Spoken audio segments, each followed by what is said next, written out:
Welcome back. It is day 16. We're talking about sales for week 3, the final week of my 21 days brand communications course. Why are we talking about sales?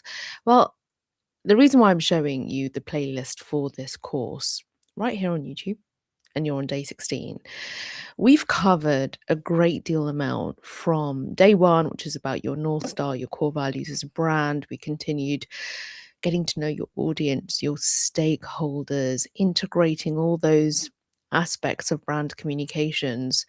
We then continued with the lecture series where we focused in on managing your reputation, having awareness of your area, your expertise, where you exist, which community online you exist in, so that you can appreciate the zeitgeist awareness. And then we arrived at, let's be more reflexive. This course has hopefully put you in this zone of thinking and reflecting, not following methodologies as such, or formulae, not following this is what you do and it's a cookie cutter thing. Within brand communications, there are so many uncertainties and you have to be agile. I said it. You have to be agile. You have to be adaptable.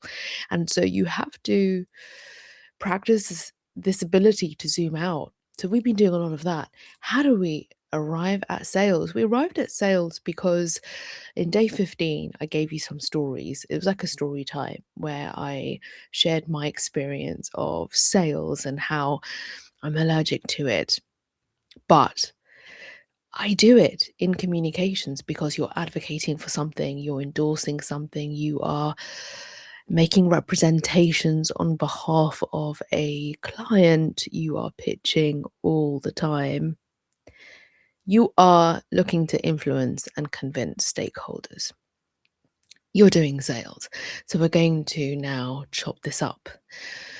We've got the pie. Now we're just going to slice it up and look at sales tips for days 16, 17, and so on until we get to the end, and then we'll integrate because I love an integration episode.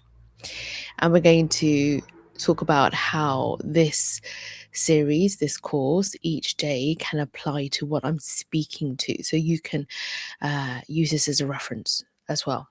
Wonderful. Let's get into this. So, this is Serena's Playbook, the place for you to level up your strategic thinking. This is a lecture series because I'm not going to patronize you with lots of jumpy edits. I know that you do have the attention span, and if you are challenged, as am I, as we all are with our attention, because we are being fed jumpy content, then, like me, you want to practice sticking with something and seeing it through. And so I'm helping you in the way that I like to be helped. Standard sales advice. We're told to know your audience, and we've covered audience. So this is where all of that work, knowing your audience. The day 2 is where we talked about that, especially day 2.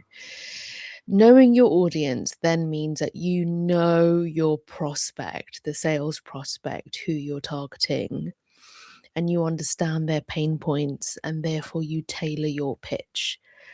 This is the universal advice that is given often, and it might have changed, but we're taking some universal general tips here. So let's talk about this. Knowing your target's pain points and then tailoring your pitch accordingly requires you to practice that number one, my number one strategic zone, which is strategic awareness. Always practicing that strategic awareness. How does your audience feel? What is a sentiment? What's going on within your area, your industry?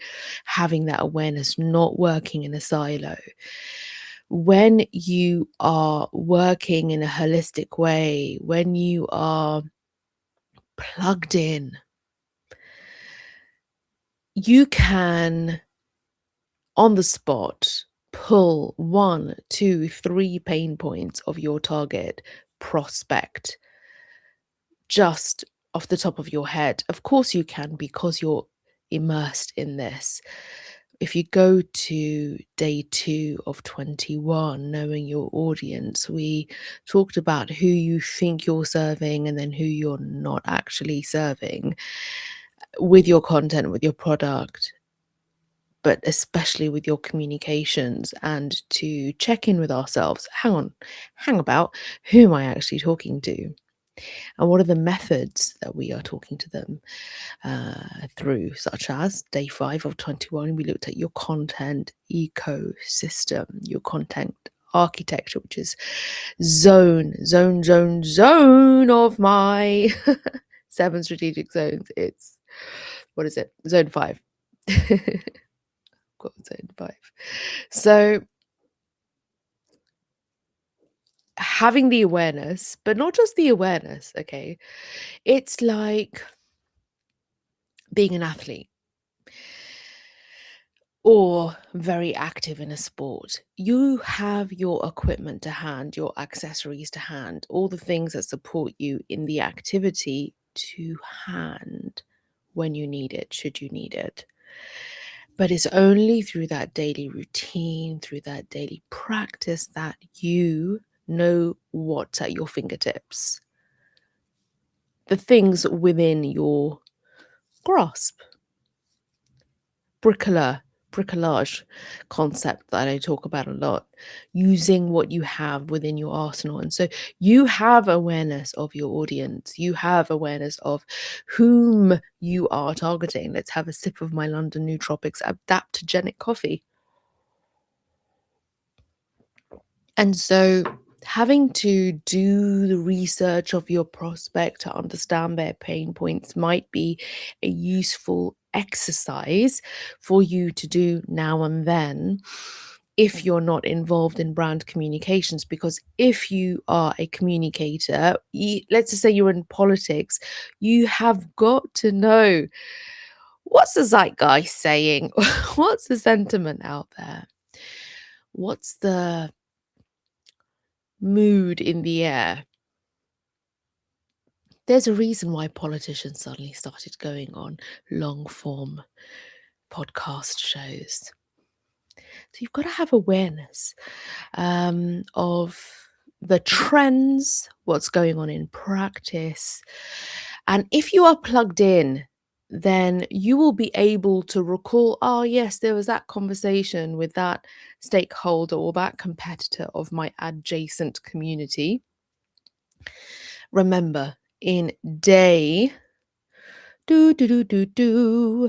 in day 12 of 21, we looked at adjacent communities. We looked at your content ecosystem infrastructure, and we looked at, who else exists in this space? What are they doing? How can they influence what I'm up to? And how do I influence what they're up to? So you're plugged in, you know. And so when you have to pitch something and you're looking at that audience, that prospect, you don't want to do the reeling off of pain points, getting your rebuttals ready. I mean, if you have that process and you've got to do it that way, then fine. But what you would do is you would have the awareness of, like, I know where they're at right now. I talked about this yesterday, where I have to do, and I didn't realize I did this. It's about disarming people. I was on a call with some stakeholders for something, and I just felt such a high level of tension. And I was like, okay, I know where they're coming from. This is where I can relate to them. I still didn't get the outcome I wanted. However, it's a better working relationship. So I achieved something rather than burning a bridge or not making a positive impression at all. So you really tell me what you want, what you really want.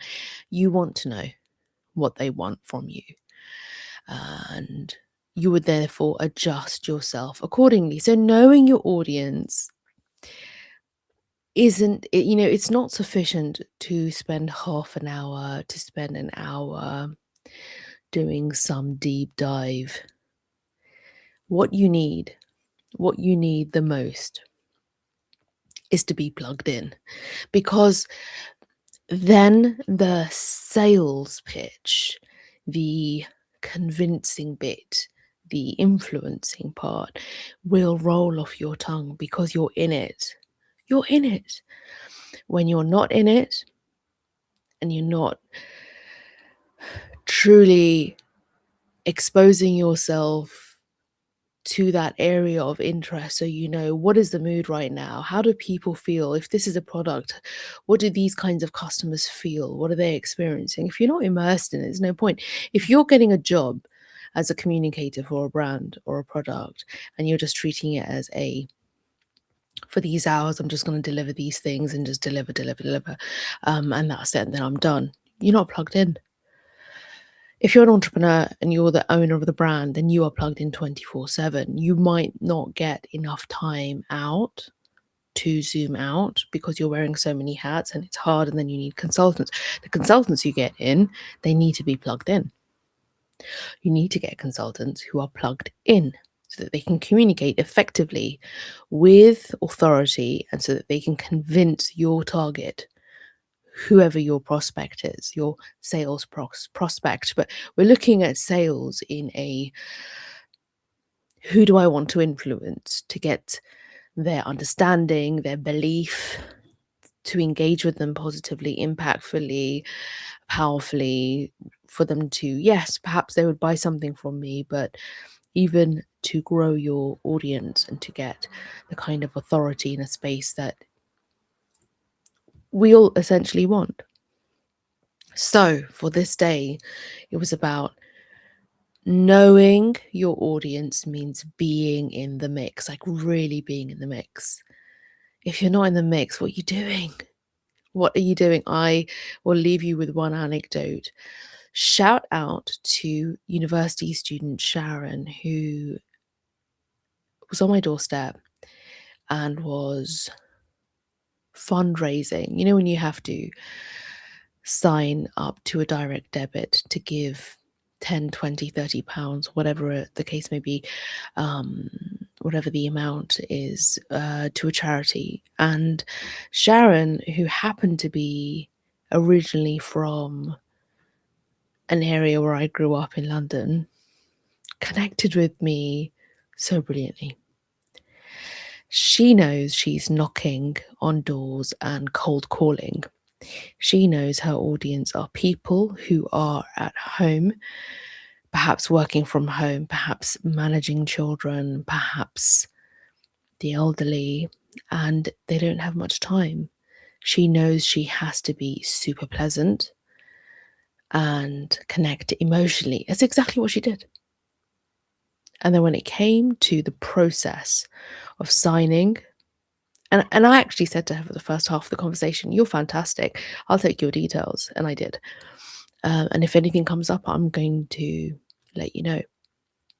I said for the first half, I'm not signing up. I just think you're fab. This person, Sharon, she flipped it. Before I felt so courted. I was like, I felt so seen. She bigged me up. I signed up. And I really didn't want to. Why? Because it's like clutter. So many direct debits, standing orders to various things. It's a lot of financial clutter. I don't like it. But I did it because of Sharon. Shout out to you if you're listening. She knows her audience. She knew her audience. Partly why? Because she's doing it every day, every moment, knocking on a door. She's collecting all that data. She's engaging and she's seeing, okay, this is where they're at. So I'm not going to waste their time. And when it came to signing, it was done swiftly. She's like, let me make this easy for you. Those words are magic. Even though it's something I didn't want, let me make this easy for you. chef's kiss. So you've been awesome. Thank you for listening thus far. This is day 16. Let's get to day 17. If you haven't already, subscribe. You know me. If you don't know much about me, I've been in comms and media for nearly 25 years. I am a chartered public relations practitioner at the time of recording, because you never know. It's like keeping up a membership with something. I prove, I think you've got to have a certain amount of CPD points every year, and I always surpass it because I'm such a geek and a nerd about it. You've also got to pay. It's a story, but it's a another level of credibility and a qualification. And sometimes you have it, but you prefer not to subscribe. It's another bit of clutter. Is it worthwhile clutter? I think so, because I get a great deal from it. But at the time of recording, I'm a chartered public relations practitioner. And at the time of recording, I'm nearing the end of my master's in science in systems thinking. And that's why I'm here to help you level up your strategic thinking. Let's get to the next day, day 17.